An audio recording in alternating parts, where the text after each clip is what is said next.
सिया राम जय जय राम राम सिया राम जय जय राम। हो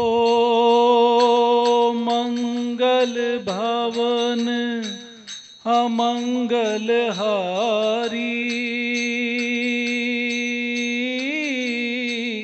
द्रवहु सुदशरथ अजर बिहारी। राम सिया राम जय जय राम राम सिया राम जय जय राम। हो रघुकुल रीत सदा चली आई, प्राण जाए पर वचन न जाई। राम सिया राम जय जय राम राम सिया राम जय जय राम। बोल मर्यादा पुरुषोत्तम भगवान श्री राम की जय। सतगुरुदेव महाराज की जय।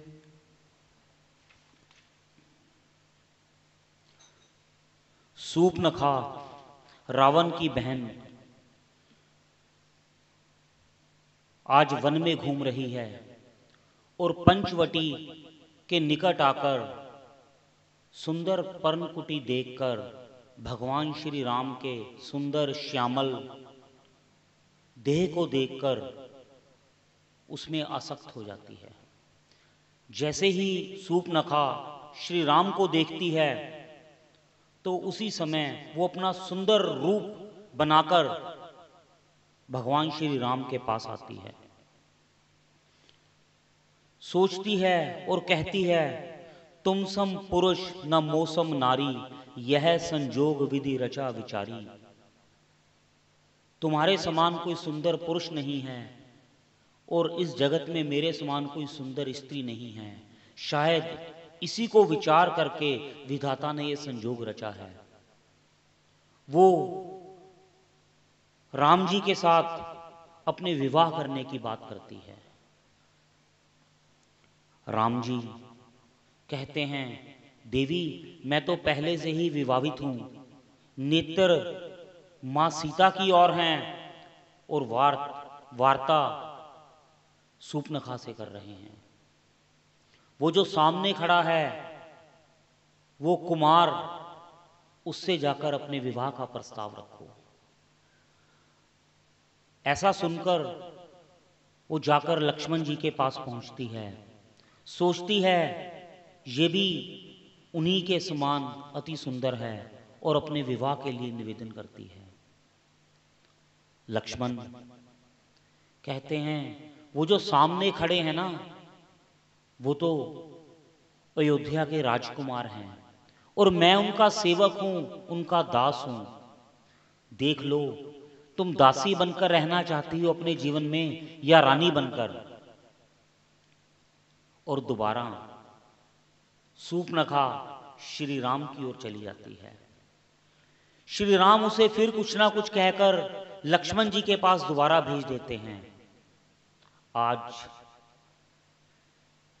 लक्ष्मण जी द्वारा अपमानित होकर लक्ष्मण जी कहते हैं, तुमसे तो वही पुरुष शादी करेगा, तुमसे तो वही कामी पुरुष शादी करेगा जिसका सारा ज्ञान बह गया हो और जिसका केवल मोह सिर्फ स्त्री में ही हो। अपने आप को अपमानित महसूस कर मानकर आज शूर्पणखा बड़े क्रोध के साथ ललकारती है और अपने असली रूप में आ जाती है। जैसे ही अपने राक्षसी रूप में आती है, देवी सीता उसको देखकर थोड़ा भयभीत हो जाती हैं और श्री राम दूर से ही लक्ष्मण जी को इशारा कर देते हैं और लक्ष्मण उसी क्षण शूर्पणखा के नाक और कान को अपनी तलवार से काट देते हैं। क्रोध करती हुई, पांव पटकती हुई शूर्पणखा अपने भाई खरदूषण के पास जाती है। बहना, तुम्हारा ये रूप किसने बना दिया? कौन है यहां पर जो तुम्हें नहीं जानता? भैया, वन के अंदर ही दो वनवासी भेष के अंदर अयोध्या के राजकुमार हैं, राम और लक्ष्मण। उन्होंने मेरा ऐसा रूप बनाया है। उसी क्षण खर और दूषण सेना को तैयार करके चढ़ाई कर देते हैं। भयंकर सेना लेकर खर और दूषण पंचवटी पर आकर आक्रमण करते हैं। दूर से ही श्री राम सेना को देखते हैं और लक्ष्मण जी को आज्ञा देते हैं, तुम सीता को लेकर वन क्षेत्र में थोड़ा पीछे चले जाओ, मैं इनको संभालता हूं। कहते हैं नाना प्रकार के अस्त्रों शस्त्रों के साथ वो सेना श्री राम की तरफ ललकार मारती हुई दौड़ती है और भगवान अपना ऐसा वान धारण करते हैं कि एक ही वान के साथ कई वान निकलते हैं। उतने ही राक्षस भड़बड़ के आते हैं। कोई आसमान में उछलकर मायावी विद्या के साथ आक्रमण करते हैं, कोई पीछे से आक्रमण करते हैं, कोई नीचे से आक्रमण करते हैं। सारे वायुमंडल के अंदर कहीं शीश ही शीश घूम रहे हैं, कहीं पर केवल धड़ नजर आ रहे हैं। ऐसा भयंकर राक्षसी युद्ध वहां पर नजर आ रहा है जिसे देखकर सब भयभीत हो जाएं। भगवान ने जाना कि ये इस प्रकार युद्ध जल्दी समाप्त नहीं होगा, तो भगवान ने अपने मंत्र द्वारा एक मायावी वान ऐसा चलाया कि राक्षसी सेना मोहित हो गई। वो अपने ही राक्षसों के अंदर प्रभु राम के दर्शन कर रही है। आपस में ही वो एक दूसरे को लड़ पड़े। उन्हें लगता है कि यही राम है। एक दूसरे का ही वध कर करके उन्होंने एक दूसरे को ही समाप्त कर दिया। ऐसे खर और दूषण का वध किया। तिरिश्रा नाम का शक्तिशाली उनका सेनापति था, उसका वध किया। इसके बाद भगवान राम जान गए और देवी सीता को कहते हैं, सीते, अब लगता है हमारा ये नर लीला करने का समय आ गया है। खर और दूषण आकर जा चुके हैं और सूर्पनखा के नाक कान काट दिए हैं। अब जल्द ही लंकापति रावण यहां पर आक्रमण करेगा और आप अपने असली रूप को अग्नि में निवास कर लो। भगवान श्री राम देवी सीता को अग्नि में निवास करवाते हैं और अपने साथ एक मायावी सीता, जिसको कहते हैं कि देवी सीता की परछाई, अपने साथ रखते हैं। इस रहस्य को श्री राम और सीता के अलावा कोई नहीं जानता। उसके बाद सूर्पनखा पैर पटकती हुई रावण की सभा में जाती है। भैया भैया, तुम यहां पर शराब के नशे में बैठे हो, तुम अपनी सारी राजनीति भूल गए हो, तुम्हें नहीं पता कि क्या हो रहा है। अरे तू ऐसे क्यों बोल रही है? पहले ये तो बता कि हुआ क्या, और तेरी ये हालत किसने कर दी? क्या कर नहीं पता तू लंकेश की बहन है? बहुत तरह से रावण को कोसती है। अगर ऐसा हुआ तो तू खर और दूषण के पास पहले क्यों नहीं गई?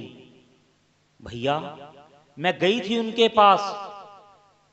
वन के अंदर दो राजकुंवर हैं, राम और लक्ष्मण, उनके साथ एक सुंदरी स्त्री है सीता।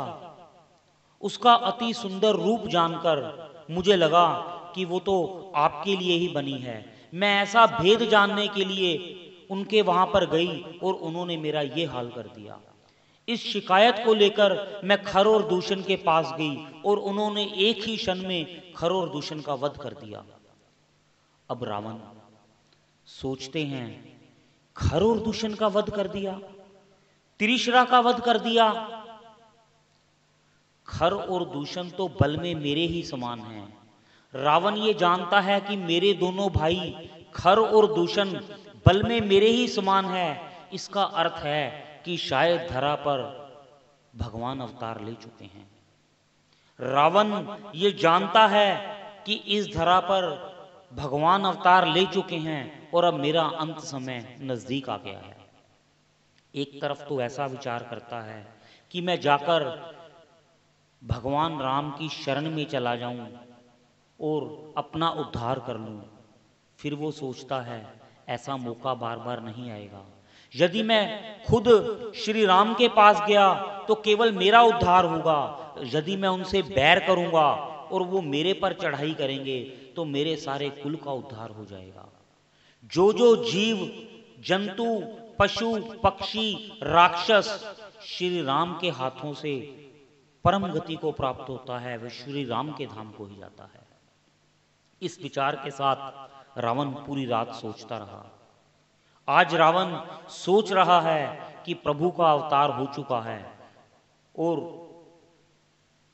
वो सुबह मारीच के पास जाता है, अपना रथ लेता है, रथ लेके मारीच के पास जाता है और उसको बोलता है कि पंचवटी में राम आए हैं और तुम वहां पर मायावी विद्या जानते हो और एक सोने का हिरण बनकर तुम वहां पर जाओ। तुम्हें देखकर वो स्त्री अपने पति को उसको शिकार करने के लिए तुम्हारे पीछे भेजेगी और मौका पाकर मैं उसका हरण कर लूंगा। मारीच आज रावण की बातों को सुनकर बहुत तरह से ज्ञान चर्चा करता है। महाराज, ये कोई साधारण जीव नहीं है, आप तो परम ज्ञानी हैं। अरे आप नहीं जानते, ये वही श्री राम हैं जिन्होंने ताड़का का वध किया था। ये वही श्री राम हैं जिनके एक वाण लगने से मैं 100 योजन का सागर पार करके यहां पर आकर गिरा था। वो कोई साधारण मनुष्य नहीं है।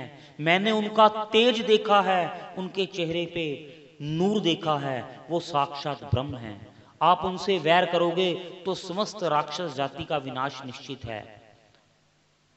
और आप जानते हैं कि खर और दूषण भी बल में आप ही के समान थे और उन्होंने उनका भी वध कर दिया। मेरी तो आपसे यही विनती है कि आप हाथ जोड़कर श्री राम की शरण में चले जाइए। श्री राम दयालु हैं, कृपालु हैं। अरे वो तो अपने दुश्मनों पर भी दया करते हैं, ऐसा उनका स्वभाव है। वो हम सबको क्षमा कर देंगे। मारीच के मुंह से ऐसी बात सुनकर रावण क्रोधित हो जाता है। मारीच, मैंने तुमसे उपदेश सुनने के लिए यहां पर नहीं आया। तुम जाते हो या मैं तुम्हारा वध कर दूं। अब मारीच सोचते हैं कि मेरा वध होना तो निश्चित ही है। अगर मैं नहीं जाऊंगा तो रावण मेरा वध कर देगा, अगर मैं जाऊंगा तो मैं श्री राम के द्वारा मारा जाऊंगा। फिर विचार करते हैं, इस दुष्ट के हाथों मारो जाने से तो अच्छा है क्यों ना मैं भगवान के हाथों परम गति की प्राप्त हूं। और फिर मेरा उद्देश्य शुद्ध है, मेरे हृदय में श्री राम के लिए प्रीत है। फिर और कल्पना करते हैं, अगर मैं मृग बनकर जाऊंगा तो मैं आगे आगे दौड़ूंगा, प्रभु श्री राम मेरे पीछे पीछे दौड़ेंगे। अरे सारा संसार जिनके पीछे पीछे दौड़ रहा है वो श्री राम मेरे पीछे पीछे दौड़ेंगे। और फिर मैं मौका पाकर अपना मुख मोड़कर पीछे से उनके श्रीमुख के दर्शन करूंगा, वो फिर मेरे पीछे पीछे भागेंगे। अपने मृत्यु के अंदर भी अपने सुख की कल्पना कर रहा है मारीच, क्योंकि वो जानता है वो जिसके हाथों मृत्यु को प्राप्त करने लगा है वो परम पद को प्राप्त करने के लिए जा रहा है। हृदय में प्रसन्नता धारण करके अपने राजा रावण को कहता है, महाराज आप जाइए, मैं निश्चित तौर पर जो कार्य आपने दिया है उसको पूरा करूंगा। अब मारीच माया से स्वर्ण हिरण का रूप धारण करता है। इतना सुंदर हिरण मारीच अपने आप को बनाता है जिसकी त्वचा बिल्कुल सोने के समान है और सूर्य देव का प्रकाश पड़ने पर वो ऐसे चमक रहा है बिल्कुल श्वेत और सूर्य जैसी किरणों के रंग का। पंचवटी के बाहर आकर घूमता है, देवी सीता की दृष्टि उस पर पड़ती है। जैसे ही देवी सीता उस मायावी मृग के दर्शन करती है मोहित हो जाती है। अब देवी सीता जो खुद माया है वो एक मायावी हिरण को देखकर कैसे मोहित हो सकती हैं। देवी सीता जानती हैं कि अब श्री राम का लीला करने का, नर लीला का समय आ गया है। वो ऐसा मोहित होने का नाटक करती हैं और श्री राम को कहती हैं, प्रभु अभी मैंने एक यहां पर सोने का मृग देखा है, वो अति सुंदर है, उसको देखकर मेरा मन उसी में ही रम गया है। आप जल्दी से उसको जाकर लेके आए, मैं उसकी चर्म को अपने पास रखना चाहती हूं। ऐसा सुनकर भगवान राम सीता जी को समझाते हैं, हे देवी, कभी सोने का भी मृग सुना है? यद्यपि राम सब कुछ जानते हैं, पर आज प्रभु बहुत ही सुंदर नर लीला कर रहे हैं। कभी तूने सोने का मृग भी सुना है? मृग कभी सोने का नहीं होता। बहुत तरह से श्री राम सीता जी को समझाते हैं, लेकिन आज त्रिया हट का उदाहरण देवी सीता दे रही हैं, नहीं प्रभु, आप जल्दी से जाइए, मुझे वही हिरण लाकर दीजिए। सोने का मृग संसार में सोना कभी ना होए लोगो, सोना कभी ना होए, होनी होकर के रहे, मेट सके ना कोई। सोने का मृग, श्री राम समझाते हैं कि सोने का मृग संसार में कभी नहीं होता, पर आज श्री राम उस मृग के पीछे जाने की तैयारी करते हैं और भाई लक्ष्मण को एक आदेश देते हैं, लक्ष्मण, मैं उस मृग के पीछे जा रहा हूं। ये जो सारी वन क्षेत्र है ना, यहां पर बहुत तरह के राक्षस हैं, तुम एक क्षण के लिए भी अपनी भाभी को अकेला छोड़कर मत जाना, मैं तुम्हारे सहारे, तुम्हारी सुरक्षा के हेतु इसको छोड़कर जा रहा हूं। भगवान श्री राम मृग के पीछे पीछे भागते हैं, एक हाथ में धनुष पकड़ा हुआ है और उसके ऊपर वान को धारण किया हुआ है। मृग बहुत आगे आगे जा रहा है, भगवान पीछे पीछे जा रहे हैं। जब मारीच ने देखा कि श्री राम कुटिया से बहुत दूर आ चुके हैं, वहां पर रावण साधु का, सन्यासी का भेष बनाकर कुटिया के बाहर खड़ा है। अभी लक्ष्मण जी कुटिया में हैं।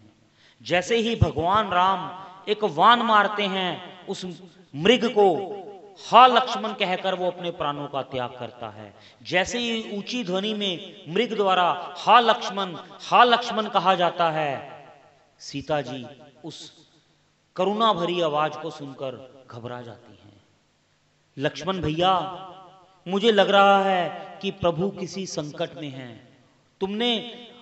तुमने आवाज सुनी प्रभु की, वो तुमको तुम्हारा नाम लेकर पुकार रहे हैं। लक्ष्मण जी कहते हैं, मां, आप व्यर्थ ही चिंता करते हैं।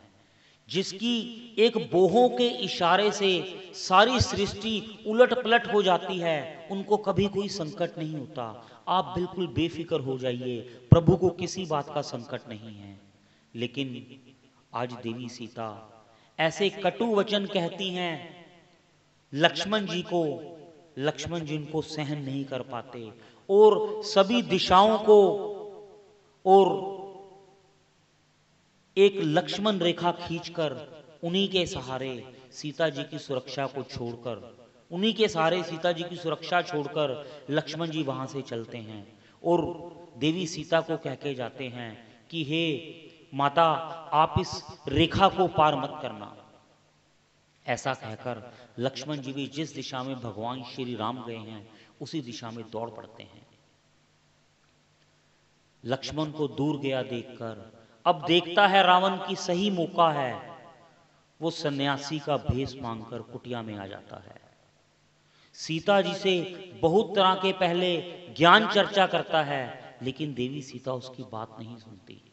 वो जानती है कि ये कोई सन्यासी के भेष में ठग है। जब किसी भी प्रकार सीता जी रावण की बात में नहीं आती, तो मन ही मन वो जगत जननी को प्रणाम करके श्री सीता जी को जबरदस्ती अपने विमान में बिठा लेता है। आज देवी सीता बड़े दुख भरी वाणी के साथ कभी लक्ष्मण जी को पुकारती हैं, कभी अपने प्रभु राम को पुकारती हैं। मन ही मन बड़ी दुखी होती हैं, आज मेरे प्रभु मुझसे रूठ गए। प्रभु का कोई दोष नहीं है, मैंने ही उनको मृग के पीछे भेज दिया, उनका कोई दोष नहीं है। और शायद विधाता आज मुझे मेरे ही पाप कर्मों का फल दे रहा है। मैंने भैया लक्ष्मण को जो कटु वचन कहे, आज विधाता मुझसे नाराज है। बहुत तरह से गलानी में भरी हुई देवी सीता रावण के विमान में बैठकर रावण जबरदस्ती लेकर जा रहा है और देवी सीता की पुकार गिद्धराज जटायु को सुनाई देती है। गिद्धराज जटायु दूर से देखते हैं कि ये तो स्त्री मेरी पुत्रवधू सीता लग रही है। वो दौड़कर उड़कर वहां पर पहुंचते हैं और रावण को कहते हैं, सावधान ओ दुष्ट, तू ये क्या पाप कर रहा है? क्या तू राम से वैर लेगा? तेरी मृत्यु निश्चित है, तेरे सारे कुल का नाश हो जाएगा। मैं तुझे अब भी सावधान करता हूं, तो देवी सीता को सम्मान सहित ही छोड़ दे और हाथ जोड़कर मेरे प्रभु श्री राम के चरणों को चला जा, वो तेरे को क्षमा कर देंगे। लेकिन रावण तो आज किसी भी तरह सुन नहीं रहा। गिद्धराज जटायु आज रावण के ऊपर आक्रमण करते हैं, बहुत बार उनको चोंच मारते हैं और बहुत तरह से रावण की देह को लहूलुहान कर देते हैं। कहते हैं एक क्षण के लिए, एक घड़ी के लिए तो रावण बेहोश होकर गिर पड़ा। जैसे ही रावण को होश आया, उसने तलवार उठाई और गिद्धराज जटायु के पंख काट दिए। हे राम कहते हुए गिद्धराज जटायु आज धरा पर आकर गिरते हैं, लेकिन आज अपनी देह का त्याग नहीं कर रहे। वो प्रतीक्षा कर रहे हैं कि मेरे प्रभु श्री राम आएंगे और मैं उनको सारी घटना का बताऊंगा। उनकी प्रतीक्षा में जख्मी हालत में गिद्धराज जटायु वहां पर पड़े हुए हैं। दूसरी तरफ जैसे ही मारीच को श्री राम का बाण लगता है, वो अपने असली रूप में आ जाता है। श्री राम जान गए हैं कि हमारे साथ छल हुआ है। उसी क्षण वो वापस कुटिया की तरफ वापस जाना शुरू करते हैं और दूर से लक्ष्मण जी को आते देखकर श्री राम भयभीत हो जाते हैं। लक्ष्मण, तुम यहां पर कैसे? तुम्हें तो मैंने सुरक्षा के लिए कुटिया में छोड़ा था। भैया, भाभी की ऐसी बातें सुनकर मैं धैर्य को खो बैठा और मैं उनके कहने पर आपको देखने के लिए आ गया। मैं क्षमा चाहता हूं आपसे। आज श्री राम चिंतित हैं, सब कुछ ठीक हो। आज मुझे ऐसा अनुभव हो रहा है लक्ष्मण कि कुटिया पे जब हम जाएंगे तो हमें सीता वहां नहीं मिलेगी। हे विधाता, सब कुछ ठीक हो, लेकिन आज मेरा मन बड़ा भयभीत है। राम लक्ष्मण दौड़े हुए जैसे ही कुटिया में आते हैं, सीता को वहां ना पाकर बहुत दुखी होते हैं। वहां रावण सीता जी को लंका में ले जाकर अशोक वाटिका में अशोक वृक्षों के नीचे रखता है। भगवान राम सीता जी को कुटिया में नहीं पाते, बहुत ज्यादा व्याकुल हो जाते हैं। आज श्री राम इस तरह व्याकुल होते हैं सीता जी को ना पाकर, जैसे साधारण मनुष्य अपनी स्त्री के लिए व्याकुल होता है। कभी पत्तों से पूछते हैं कि तुमने मेरी सीता को देखा है, कभी वन के वृक्षों से पूछते हैं, कभी पशुओं से पूछते हैं, कभी वन के पक्षियों से पूछते हैं कि तुमने मेरी सीता को देखा है, मेरी मृगनयनी सीता को देखा है। हे पत्तों, हे दिशाओं, हे फूलों, हे वृक्षों, बता दो, कोई मुझे बता दो मेरी सीता का पता क्या है। बड़े व्याकुल कहते हुए श्री राम कहते हैं, हे पुष्पो हे वृक्षो, कहो कुछ लताओ, सिया है किधर ये पता तुम बताओ। है पुष्पो है वृक्षो, कहो कुछ लताओ, सिया है किधर ये पता तुम बताओ। उसे छू के आती पवन भी तो होगी, मेरे सब्र का इम्तिहान कितना लोगी। शुबा दो महक से तुम ही कुछ हवाओ, सिया है किधर ये पता तुम बताओ। है पुष्पो है वृक्षो। कभी भगवान पुष्पों से पूछते हैं, वृक्षों से पूछते हैं, पुष्पों के ऊपर घूम रहे भंवरों से पूछते हैं कि आज मेरी सिया का पता बता दो।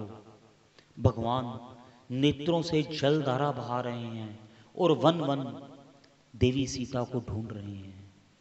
आज श्री राम वन में जब देवी सीता को ढूंढते हैं तो लक्ष्मण से कहते हैं, लक्ष्मण तुम देखो, आज ये हिरण मेरे को देखकर मेरी निंदा कर रहे हैं। आज ये मेरे को देखकर जो सभी हिरण अपने पतियों के साथ हैं और पत्नियों के साथ हैं, वो मेरे को कहते हैं ये हमारा शिकार नहीं करेंगे, तुम्हें डरने की भयभीत होने की जरूरत नहीं है। अरे ये तो स्वर्ण हिरण के पीछे भागने वाले हैं। मुझे ऐसा लगता है आज हिरण भी मेरी निंदा कर रहे हैं। हाथी हथनियां सब अपनी स्त्रियों के संग हैं, केवल मैं ही वन में एक ऐसा अभागा हूं जो अपनी बिना स्त्री के घूम रहा हूं।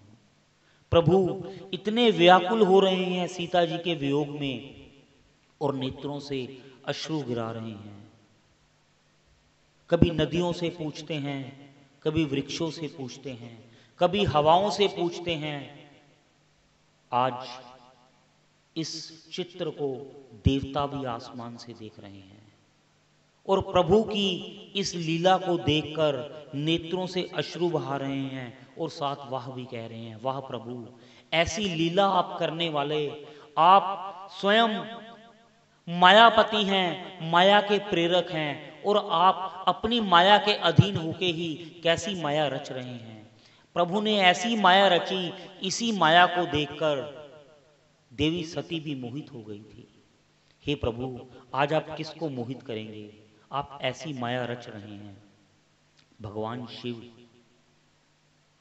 आज पार्वती जी से कहते हैं, सुनो उमाते लोग अभागी, हर तज होई विषय अनुरागी। हो सुनहु उमाते लोग अभागी, हरि तज होहि विषय अनुरागी।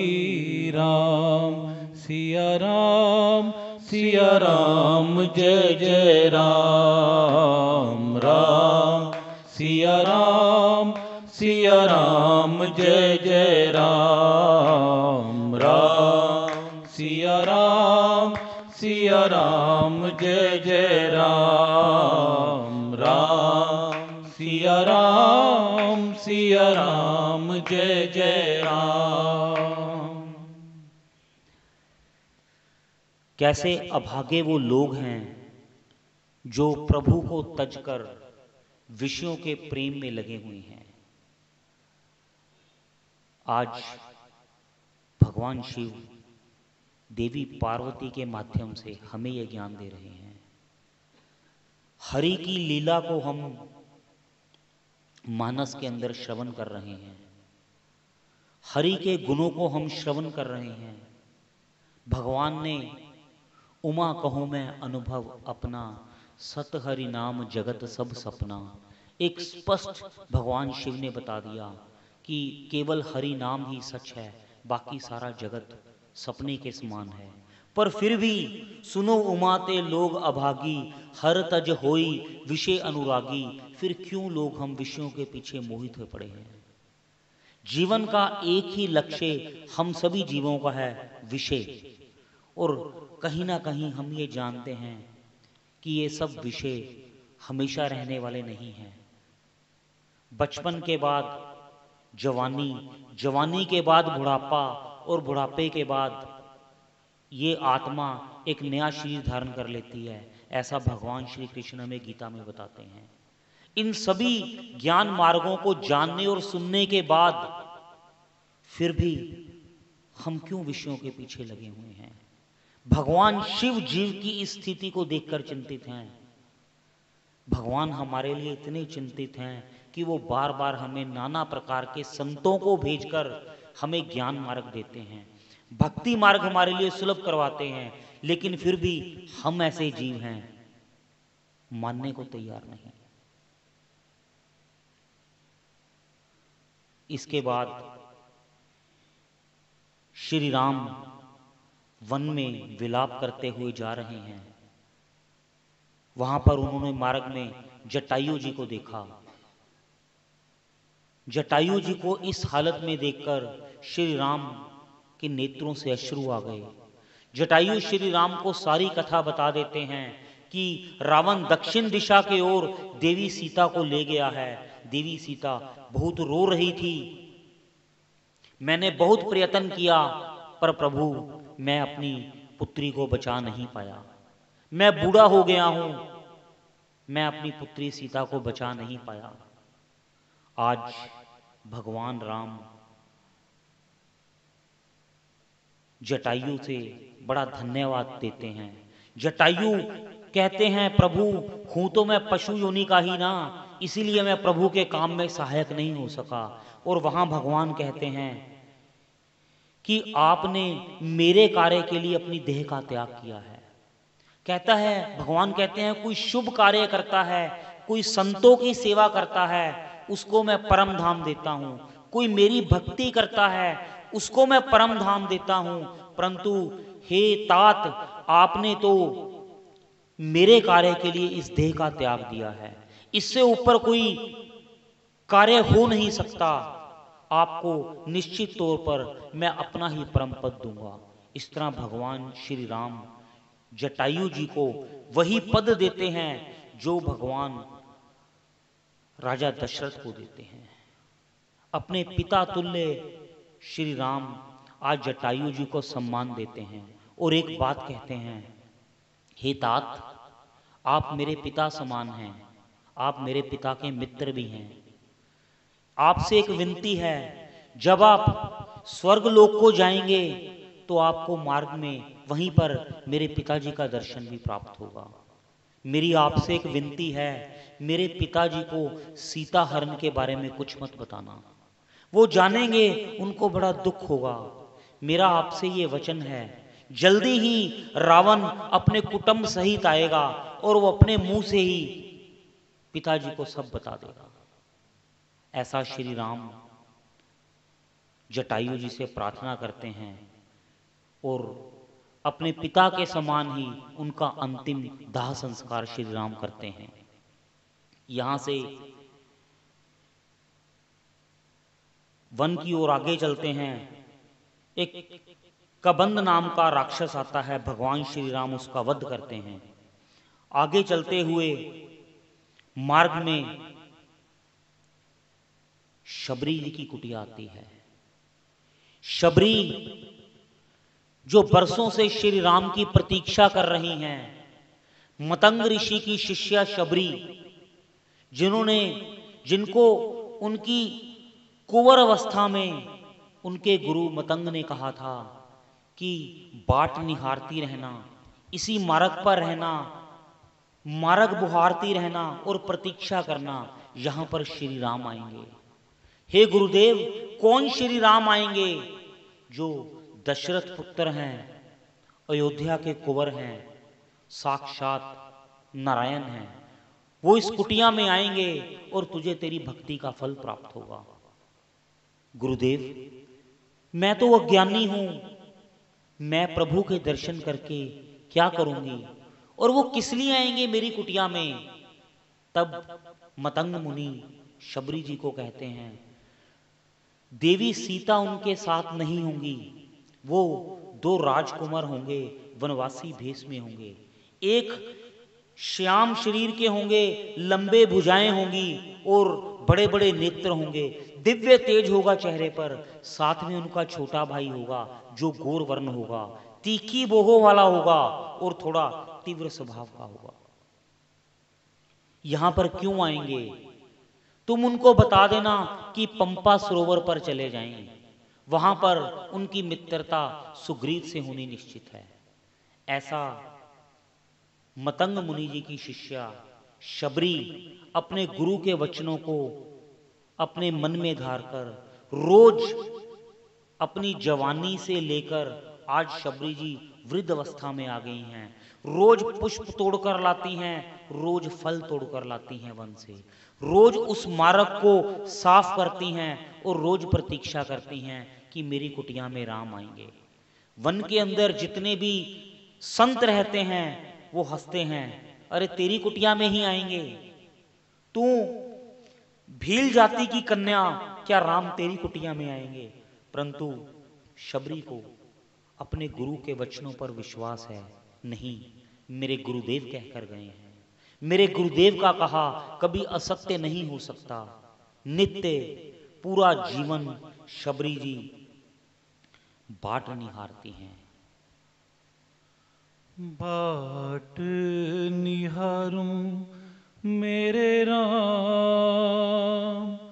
नैना नीर भये हो, बाट निहारूं मेरे राम, नैना नीर भये, कब आओगे मेरे राम, नैना नीर भये हो, बाट निहारूं मेरे राम, नैना नीर भये, जोग भयो मित चित न लागे, मन जी पीर पाल जागे, वर्षा जगे अविराम, नैना नीर भये, बाट निहारूं मेरे राम, नैना नीर भये, कब आओगे मेरे राम, नैना नीर भये,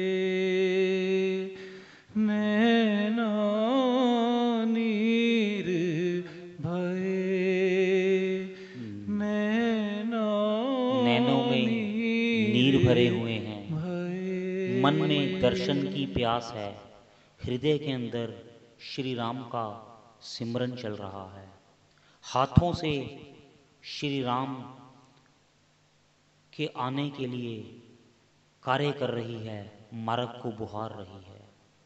जो कर्म द्वारा भी श्री राम की सेवा में है, मन द्वारा भी श्री राम की सेवा में है, तन द्वारा भी श्री राम की सेवा में है, वहाँ पर श्री राम का आना निश्चित है। ऐसा शबरी जी श्री राम जी की प्रतीक्षा कर रहे हैं। आज श्री राम शबरी जी पर कृपा करते हैं।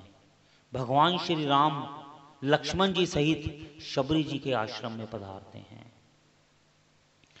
शबरी जी जैसे ही दो कुंवरों का अपने कुटिया में आगमन देखती है, तो पहले तो अपने गुरु की बात को याद करती हैं। श्यामल शरीर है, लंबी भुजाएं हैं, कमलों के समान बड़े बड़े भगवान के नेत्र हैं, और चेहरे पर इतना तेज है कि नेत्र चेहरे पर टिक नहीं सकते। साथ में पूछती है, प्रभु ये आपके साथ कौन है? ये मेरा अनुज है। क्या नाम है इनका?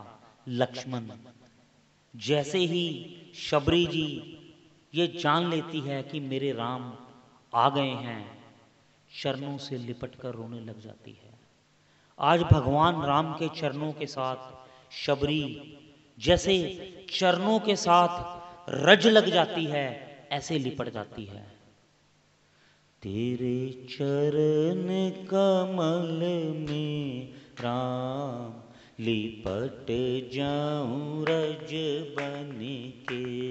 तेरे चरण कमल में राम लिपट जाऊं रज बन के। तेरे चरण कमल में राम लिपट जाऊं रज बन के।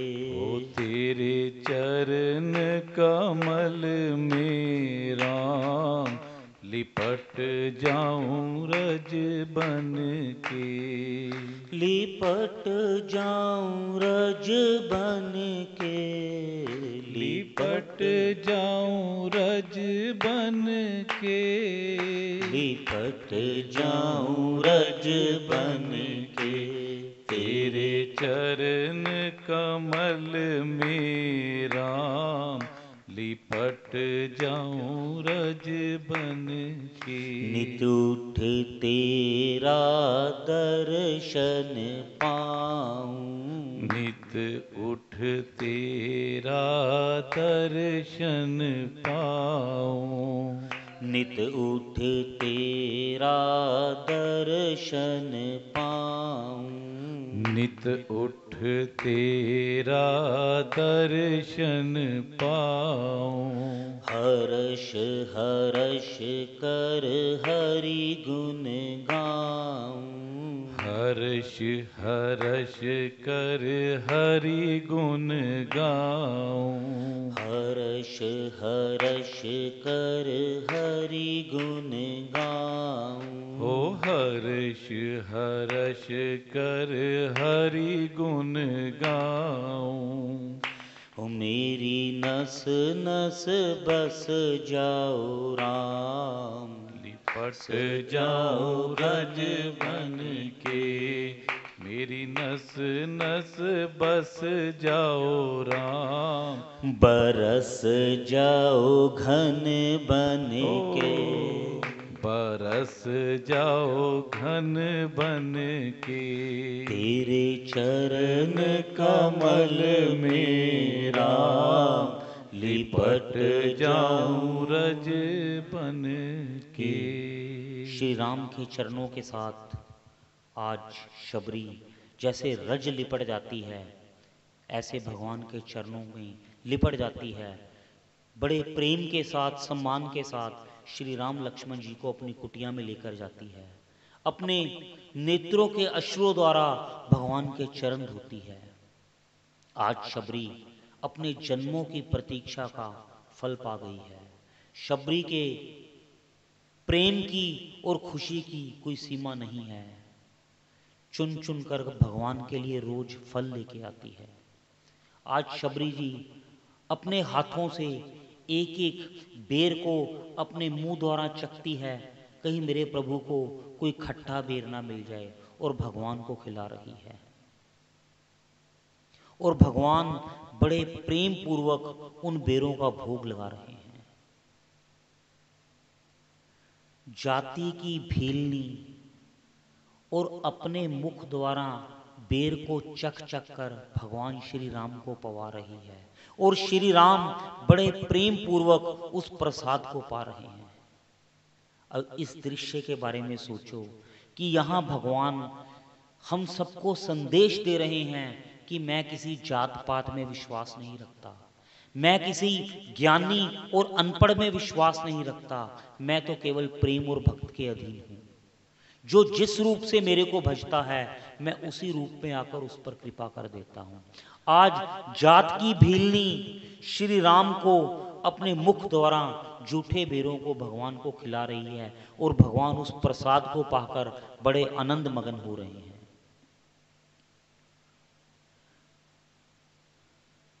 आज भिल्ली जी की भक्ति का देखकर, इतना प्रेम देखकर और सारे जीवन भर का तप देखकर भगवान उनको बहुत तरह के आशीर्वाद देते हैं, बहुत सराहना करते हैं। अपनी प्रशंसा भगवान के मुख से सुनकर भिल्ली जी कहती हैं, अधम ते अधम अधम अति नारी, तीने मैं मति मंद अघारी, कह रघुपति सुन भामिनी बाता, मानुई एक भगति कर नाता। हो अधम ते अधम अधम अति नारी,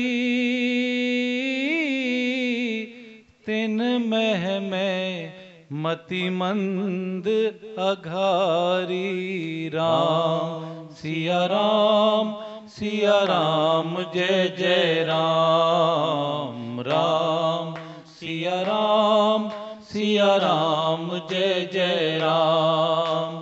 हो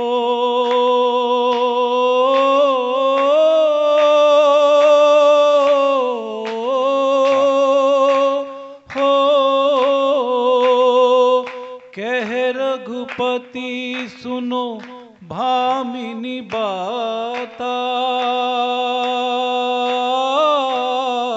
मानो एक भक्ति करनाता। राम सिया राम जय जय राम, राम सिया राम जय जय राम। हे प्रभु, अधम से अधम नारी स्वभाव से है और उसके ऊपर मैं एक मंदमती वाली नारी हूं। आप मुझ पर ऐसी कृपा कर रहे हैं। और वहीं भगवान कहते हैं, कह रघुपति सुन भामिनी बाता। आज भगवान भामिनी कहकर शबरी जी को संबोधित करते हैं। भामिनी का अर्थ है बहन। आज श्री राम शबरी जी से अपना एक रिश्ता बनाते हैं बहन का। कह रघुपति सुन भामिनी बाता, मानो एक भगति कर नाता। हे बहन, आपकी बात सुनकर मैं आपको एक बात कह देता हूं। मैं केवल एक ही नाते को जानता हूं, केवल एक ही रिश्ते को जानता हूं, वो है भक्ति का नाता। जो भी मुझको भजता है, मुझको मेरे लिए ही भजता है, मैं उससे प्रसन्न हो जाता हूं। मुझे जाति पाति से कोई भेदभाव नहीं है। आज भगवान शबरी जी को कहते हैं कि 9 तरह की भक्तियां हैं। 9 तरह की भक्ति है जिसको नवदा भक्ति कहते हैं। उन 9 भक्तियों के बारे में बताते हैं। पहली भक्ति है संतों का सत्संग। संतों के साथ सत्संग करना पहली भक्ति है। और दूसरी भक्ति है भगवान की कथा के अंदर प्रेम होना।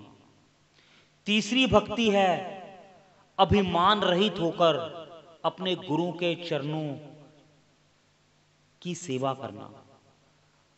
अपने गुरु के चरण कमलों की सेवा करना तीसरी भक्ति श्री राम ने आज बताई है। उसके बाद अपने मन से सभी कपट को छोड़कर प्रभु के नाम का गुणगान करना, ये चौथी भक्ति है। भगवान के नाम का जप और उस नाम के अंदर दृढ़ विश्वास होना, ये 5वीं भक्ति कही है। हमारे गुरुदेव ने हमें जो भी बीज मंत्र, नाम मंत्र दिया है, उसके अंदर दृढ़ विश्वास करके उसको जपना, इस भक्ति के बारे में कहा है। और छठी भक्ति भगवान ने कही है कि अपनी इंद्रियों पर नियंत्रण होना। यदि हमारा अपनी इंद्रियों पर नियंत्रण होगा तो हमारी इंद्रियों विषयों के पीछे नहीं भागेंगे। तो अपनी इंद्रियों पर नियंत्रण होना भी भगवान ने छठी भक्ति कही है। सातवीं भक्ति कही है सारे संसार को समभाव से देखना। समभाव से देखना अर्थात हर किसी के अंदर ब्रह्म का दर्शन करना, सब मेरा ही रूप है। ऐसा सातवीं भक्ति भगवान श्री राम बताते हैं। उसके बाद संतों को मेरे से अधिक मानना, यह भी भगवान ने भक्ति कही है। आठवीं भक्ति है कि जीव को संतोष धन अर्जित करना चाहिए। जिस जीव के अंदर संतोष है यह भी एक भक्ति है। संतोष का अर्थ कि पराये धन की तरफ नजर ना रखना, जितना ईश्वर ने आपको दिया है उसी में संतुष्ट रहना और उसी में प्रसन्न रहना, संतोष भी भक्ति है। और नौवीं भक्ति सरलता, हमारे स्वभाव के अंदर सरलता होनी चाहिए। सरलता से अभिप्राय कि हमारा जीवन कपट रहित होना चाहिए, हमारे व्यवहार के अंदर चतुरता और चालाकी नहीं होनी चाहिए, हृदय से भगवान पर भरोसा होना चाहिए। हे बहन, ये 9 तरह की भक्तियां हैं जो मैंने इस संसार में बताई हैं, और किसी जीव के अंदर इन 9 में से एक भी हो वो मेरे पद को प्राप्त करता है। लेकिन हे भामिनी, आप में तो ये 9 की 9 है। आज शबरी जी को कहते हैं हे भामिनी, अगर एक भी भक्ति जीव के अंदर हो तो वो मेरे पद को प्राप्त करता है, लेकिन आपके अंदर तो शबरी जी ये 9 की 9 समरूप से विद्यमान है। ऐसा कहकर शबरी जी भगवान राम के चरणों से माथा टेककर और उनकी देह में से एक दिव्य ज्योत निकलती है और श्री राम जी के हृदय के अंदर समा जाती है। परम गति को प्राप्त होती हैं शबरी। और शबरी जी भगवान को ज्योति ज्योत समाने से पहले अपने गुरु का संदेश बताकर जाती हैं।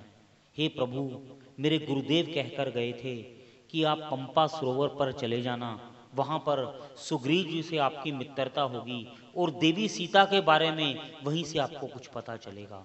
ऐसा कहकर शबरी जी अपनी इस देह की ज्योत के रूप में भगवान श्री राम के हृदय कमल के अंदर समा जाती हैं।